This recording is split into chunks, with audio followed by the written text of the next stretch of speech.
এটা করা উচিত না, সেটা জেনেও আমি কেন বারবার আমার অতীতের কথা চিন্তা করে কষ্ট পাই? কেন আমি বারবার ফিউচার নিয়ে টেনশন করতে থাকি? আপনিও কি কখনো এমন অস্বস্তিকর অনুভূতি ফেস করেছেন?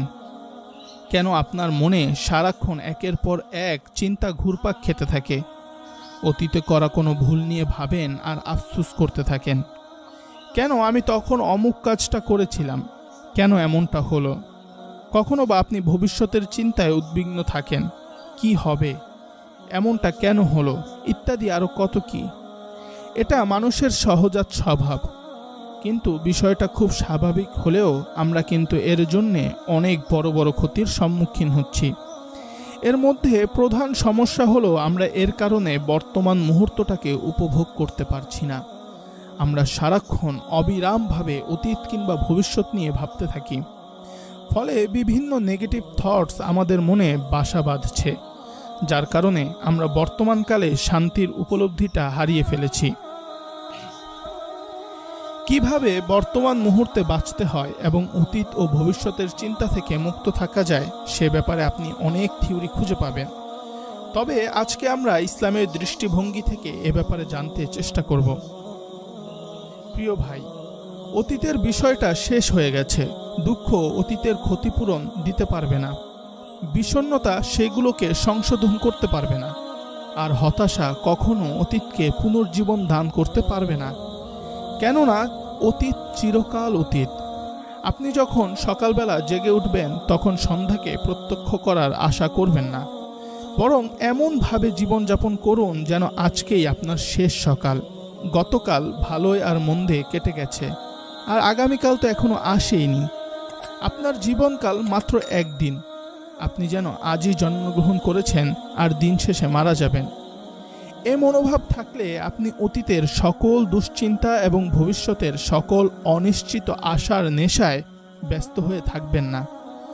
যদি জীবন সম্বন্ধে এমন দৃষ্টিভঙ্গি থাকে তবে যে সময়টুকু আপনি পাবেন তা অযথা নষ্ট হবে না, কেননা কোনো না কোনো ভালো কাজ আপনি অবশ্যই করতে সক্ষম হবেন। এক হাদিসে নবী করিম সাল্লাল্লাহু আলাইহি ওয়াসাল্লাম বলেছেন, সকালবেলা সন্ধ্যা দেখার আশা করো না, আর সন্ধ্যাকালে সকাল দেখার আশা করো না। অর্থাৎ অতীত নিয়ে না ভেবে এবং ভবিষ্যৎ নিয়ে দুশ্চিন্তা না করে আত্মা দেহ মন নিয়ে জীবন শুধু আজকের জন্যেই এই অনুভূতি লালন করুন। অতীতের চিন্তায় বিভোর হওয়া এবং অতীতের দুঃখ কষ্টকে বর্তমানে টেনে আনা অস্থির ও অসুস্থ মনের লক্ষণ। এক বুজুর্গ আলেম বলেছেন, হে আদম সন্তান, নিশ্চয়ই তোমাদের দিন মাত্র 3টি। গতকাল এটা তোমাদেরকে ছেড়ে চলে গেছে, আগামীকাল যা এখনো আসেইনি, আর বাকি থাকে আজকের দিন। সুতরাং আজকের দিনে আল্লাহকে ভয় করো, তাকে মান্য করো, জীবনকে সুন্দরভাবে পরিচালিত করো।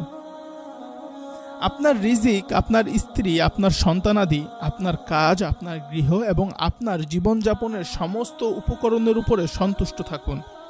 কেননা আল্লাহ তাআলা কুরআনে কারিমে ইরশাদ করেছেন, ফাখুজ মা আতাইতুকা ওয়া কুম মিনাশ শাকিরিন। আমি আপনাকে যা দান করেছি তা গ্রহণ করুন এবং কৃতজ্ঞ বান্দাদের অন্তর্ভুক্ত হন। আল্লাহ তাআলা কুরআনের অপর এক আয়াতে বলেছেন, লা তাহজান, কখনো হতাশ হও না। এটা আল্লাহ তাআলার আদেশ। অতীতের করা কোনো ভুলের থেকে অথবা ভবিষ্যতের চিন্তার কারণে কখনো হতাশ হওয়া যাবে না, এটা ইসলামে সম্পূর্ণ নিষিদ্ধ। আজকের দিনটি দুঃখ, বেদনা, বিরক্তি, ক্রোধ ও হিংসা বিদ্বেষ মুক্ত অবস্থায় কাটান। আপনার হৃদয়ের মণিকোঠায় একটি কথা সোনার হরফে খোদাই করে লিখে রাখুন, আর সেটা হচ্ছে, আজকেই আমার একমাত্র দিন। আজ যদি আপনি টাটকা খাবার খেয়ে থাকেন তবে গতকালের বাসি খাবার ও আগামীকালের অপ্রত্যাশিত খাবারে তেমন কি আসে যায়।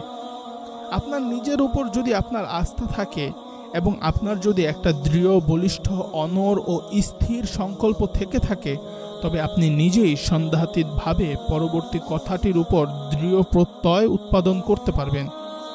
আর সেই কথাটি হলো, আজকেই আমার জীবনের শেষ দিন। এই কথাগুলো আমি বলেছি কখনো হতাশ হবেন না নামক বইটি থেকে। এই বইটি অনেক মানুষের জীবন বদলে দিয়েছে। বইটি রকমারি.com থেকে সংগ্রহ করতে ডেসক্রিপশনে দেওয়া লিংক ভিজিট করুন। আল্লাহ তাআলা আমাদের সবাইকে হতাশা মুক্ত জীবন দান করুন।